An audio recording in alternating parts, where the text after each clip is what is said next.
thinking, I would spend about 2 years doing the military service. Why not? It doesn't take that long. Then I would come out and continue my dream of joining chemical corporates or whatever. But only to find out that when I went in, I really enjoyed the military life. A lot of people even have fear of military being so aggressive, so violent. Military is more understanding and more modern.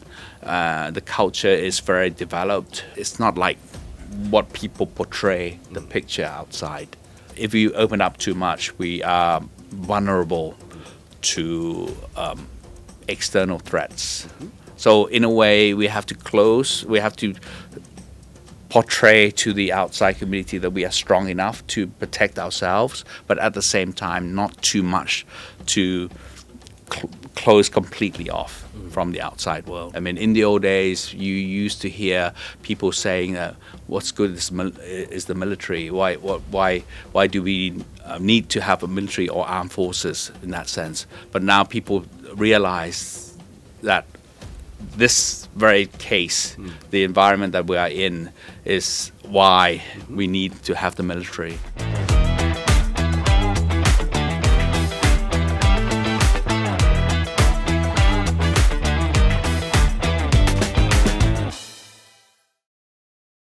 ต้อนรับเข้าสู่ AM Hour นะครับเสมนสวัสดีครับสวัสดีครับ Welcome to AM Hour. Thank you very much. Thank you for having me. ได้ยินชื่อเสมนมานานแล้วก็เป็นเกียรติอย่างมากนะครับที่วันนี้จะได้คุยกับเสมนครับด้วยความยินดีเป็นอย่างยิ่งเลยครับก็รู้สึกดีใจที่ทางรายการได้เชิญเข้ามาร่วมด้วยนะครับวันนี้ First of all, could you please introduce yourself in your own version? Well, my name is Rear Admiral Surasan Kongsari. I'm currently the spokesperson for the Ministry of Defense. I've been working in this field of military for 30 plus years already, and initially I wanted to join just to see what the military life is like for the first couple of years or so, because my background myself is in chemical engineering. I graduated from Imperial College of Science and Medicine in London back like 30, 40 years ago. So when I finished the school, I thought that why not? Since you have the graduation, the degree in chemical engineering, so why don't join chemical companies or factories? At the time, it was really booming in the industrial sector concerning chemical engineering. So many factories, so many companies were willing to accept me in. Whichever company I applied for, they kind of offered me positions, but that was with one condition, that I have to go through military training, because I was educated in England, and since my early childhood, when I was 14, I went to the UK to study in public school. I was 14, then went on to university, graduated from university. I came back to Thailand then after having spent 10 years in the UK, in the United Kingdom, and only to find out that I had to go through military training, because I didn't go through the raw door process, which is the national territorial training. So with that in mind, all these companies, they have to abide by the Thai law. They require me to go through the training. So there were two options. One of the options would be to go through the conscription process, which would take me about 2 years to go through. Or another option would be to voluntarily apply to join the military service, which I took, the second option. And then I joined the Royal Thai Armed Forces headquarters since then, thinking... At what age? That was about 23, 24. Yeah. Then, yes, thinking, I would spend about 2 years doing the military service. Why not? It doesn't take that long. And then I would come out and continue my dream of joining chemical corporates or whatever. but only to find out that when I went in, I really enjoyed the military life. I thought to myself, I should have been, thinking about joining the military a long time ago. Spending initial years in the what we call the organization called External Relations under the Directorate of Joint Intelligence, which deals a lot with receiving and meeting international foreign dignitaries, military attaches from abroad, sending Thai attaches to positions or to offices abroad as well. Initially, it was just, I was so ignorant. I didn't really have a clue what military did in those days until I found out that, oh, wow, it's a whole wide world open up for me. The engagements of cooperation between the Thai armed forces with international armed forces is so great. So I was like all engulfed in this environment, learning and getting so excited to see this big world. And I progressed through ranks and through positions and going through various courses and studies, including international courses like overseas courses as well. Again, gaining experiences, gaining more network, more people, knowing more people, international people as I went along as well. Having garnered all these experiences, obviously that kind of have immersed me in even further into the military culture. And my most recent jobs were in the policy and plans, which helped drafting policy and plans for the Royal Thai Armed Forces, in particular international policy and plans, how we should engage with our international partners and allies and armed forces as well. What are the roles of the superpowers in this region? In a way you get involved in not only military to military engagements, but you get to understand the geopolitical environment or aspects of the whole world as well. So that, as I said, it kind of gets me more interested into this issue. And yes, my recent job, I got drawn into become the spokesperson of the Ministry of Defense, and most recent events that I did was being the spokesperson also for the ad hoc center for Thailand-Cambodia border situation as well. That kind of brings in all my expertise, my experiences of engagement in the international arena into play in this forum as well. Back to when you mentioned about your earlier years when you entered the military, you said that you went there and then you were so impressed. What are some factors that made you fall in love with the army? It's the culture, it's the discipline, unity, the harmony that you get to see being part of this organization, the acceptance. When you go in, people embrace you. They don't reject you. It's not like the outset before you join the military itself. A lot of the outside people would tend to see military is kind of a closed environment, closed organization or closed culture. But on the contrary, when you go in, it's not like what they say at all. A lot of people even have fear of military being so aggressive, so violent.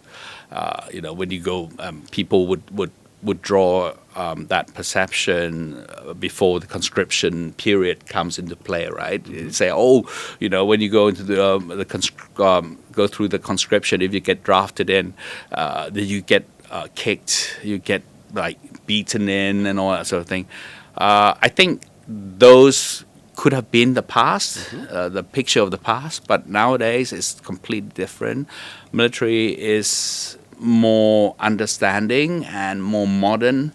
The culture is very developed, and you feel part of it when you are inside. You can go and ask a lot of the conscript personnel. They would agree with me that it's not like what people portray the picture outside. And what has changed in the last few years? Well, I mean, certainly the welfare for everyone, not only just the commissioned officers, but also the non-commissioned officers, including privates and the conscripts as well. They get treated really, really well. The quality of food, the living conditions, and even, well, when I say like hospital medical treatments, you get all those benefits being part of the military, being part of the government official service as well, and also the mentality of the people. I said to you, in the old days, maybe the perception, the people would you hear stories about the mistreatment. People tend to have that gap of superiority or the seniority between ranks. In the old days, I don't deny that it used to be like discriminations against people of different ranks. But nowadays, with the modern world, that perception has completely gone. Restrooms that used to be separated between, say, like the non-commissioned officers and the commissioned officers are now gone completely. I mean, I completely agree with that. I don't see why we should discriminate in that respect. But it's only the condition that obviously the hygiene has to be kept. Another element that people get to see is that Thailand, as a like in a global context, especially when I get to talk to you when we have the officers that communicate in English very well, we get to see like where Thailand is in terms of military. How do you perceive that? Well, I mean, it's a benefit to that, obviously, to be able to communicate and speak, especially in English, which is like a central and medium language, if you like. A lot of people, majority of the world use English as the medium or the language, the common language. So, I mean, having this as a benefit, I think, allows me to communicate the thoughts, the ideas, the views even better than, say, like people who cannot communicate in English. So, that sense, I've been instructed by my superiors, by my organizations, a lot of the times to help them out in communicating to the global community, to the international partners and armed forces. So, as I said earlier, obviously, this kind of helps me understand the geopolitical situation more, because by communicating, talking to our international friends and partners, you understand their thoughts and ideas as well. We kind of share and exchanges those ideas, and that kind of got me so interested in this issue of international relations. Yes, so that's it. That's how I use my language as a mean or medium of communication to international community. If I'm about to become entry level spokesperson, and you're gonna teach me, I'm your vice, so to speak.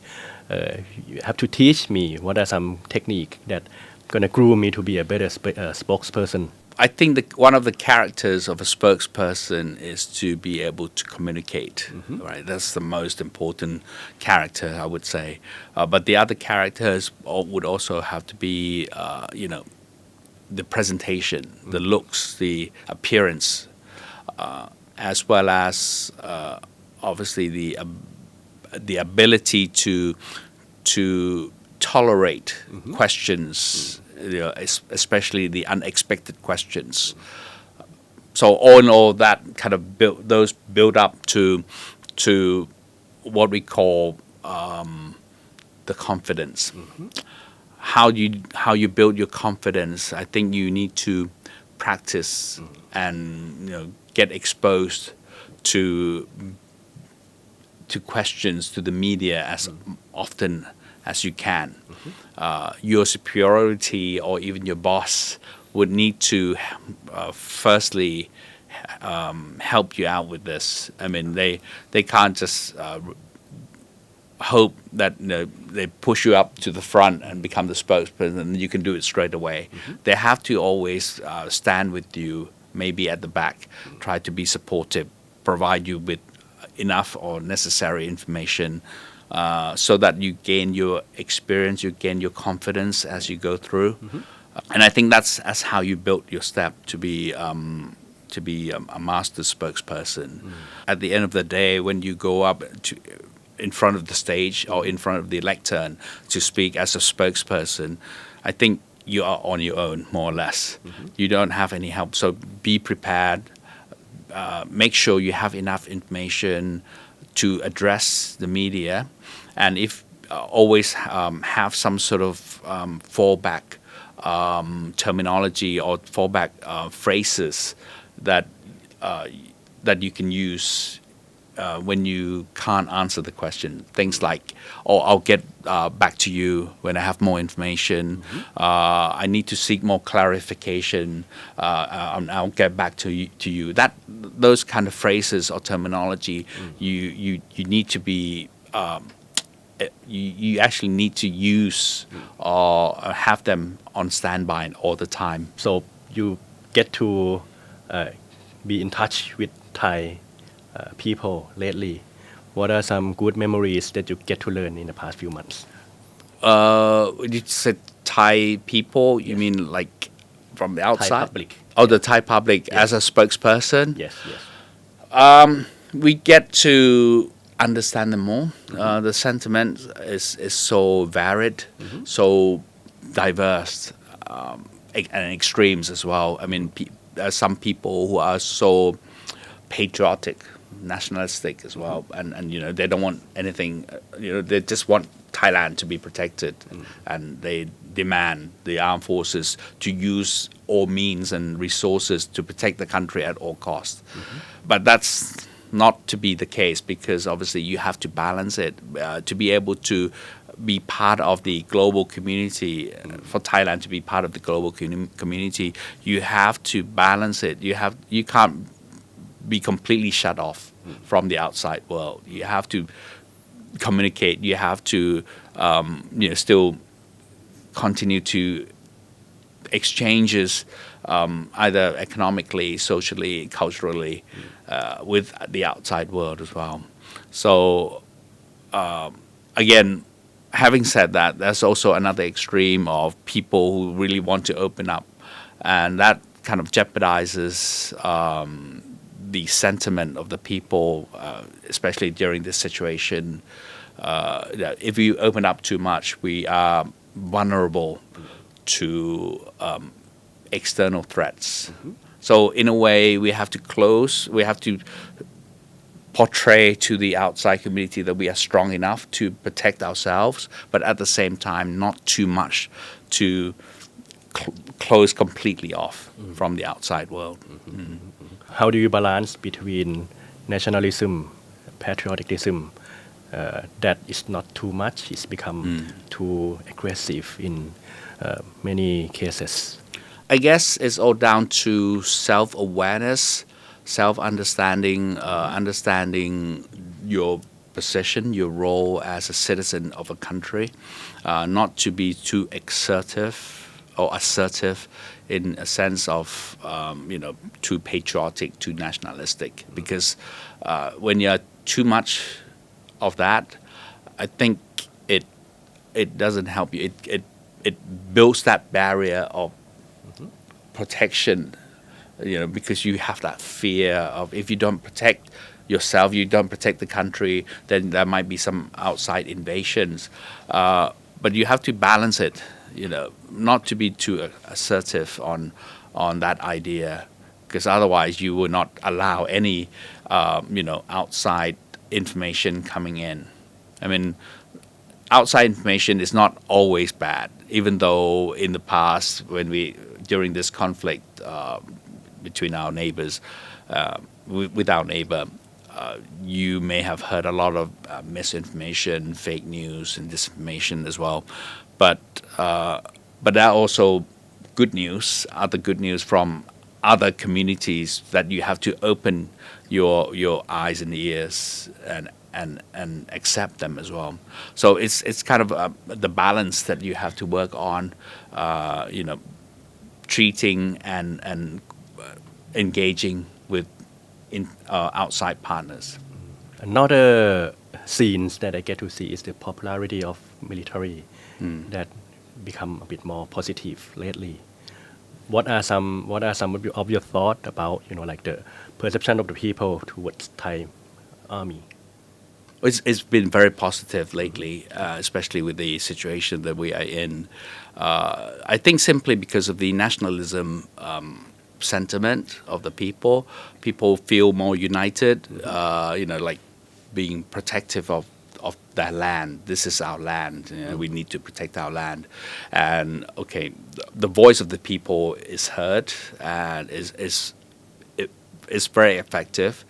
And I think the society kind of realizes that they need to have the strength to protect the land. I mean, in the old days, you used to hear people saying, "What's good is the military. Why do we need to have a military or armed forces in that sense?" But now people realize that this very case, the environment that we are in, is why we need to have the military. So that sentiment is very strong, and it's been built up over the years and over the period. And obviously, as I said, I mean, the sentiment here is as strong as ever. How would you want the new generation perceive Thai military? In the past few years, there are days and there are times when the military may not be the best organization for the younger generation when they perceive. What is it like now? Well, I would say it's certainly changing now. The perception, the support from the public to the military is like a turnaround. As you can probably gauge or sense from the recent phenomena, if you like, from the Second Army area commanding General Pun Sin. He got massive support from the crowd wherever he goes, and especially, surprisingly too, from the younger generations, what we call Gen Z, Gen Z, or Gen Alphas. They've been really supportive of him. And so the armed forces have been using this opportunity, if you like, to promote the role of the military in Thai society, and ever before, the support has been so great. We gauged it by the number of the statistics of people applying to join the military in recent times. The number has soared. People has applied to join and to be part of, be they as conscripts or even joining to be the cadets of the armed forces. The number has soared. So this is quite impressive and quite a phenomena for the Thai armed forces. And we'd like to maintain this for many years to come. So the leadership in the armed forces is thinking about this, how to maintain this level of momentum of support for the armed forces from the Thai public. Is there anything you want to communicate to those who may have a strong interest in joining the army? Well, joining the military, the armed forces, be they not just army, but navy, air force, or even police in the security sector, has never been like the past. I mean, we have the whole completely modernized culture now, and if you come and experience this, it's not like what other people say from the outside. I would say it's a whole new world, a whole modern armed forces, modern security sector services. So I would just encourage people to come and try. You have all these benefits of, the welfare, the medical welfare, the living welfare, and in some terms, special allowances for special duties, like in the special operations services that you do. You get that additional allowance or money, if you like, to your pay as well. So basically, it keeps adding up to your salary. So you have all these benefits that you can really enjoy, and you can actually help look after your family, your parents in particular, when it comes to the health issue. I really encourage people would come and join and see for yourself the new armed forces. So it's quite a competitive Very career. competitive now. Yes. Comparing to So those, yeah. yes. So join before it's too late. Join before the number is oversubscribed. Oh, thank you very much for your time today. We get to learn more about Thai military right now and learn more about yourself. Well, thank you very much for having me again. ขอบคุณครับ ขอบคุณครับ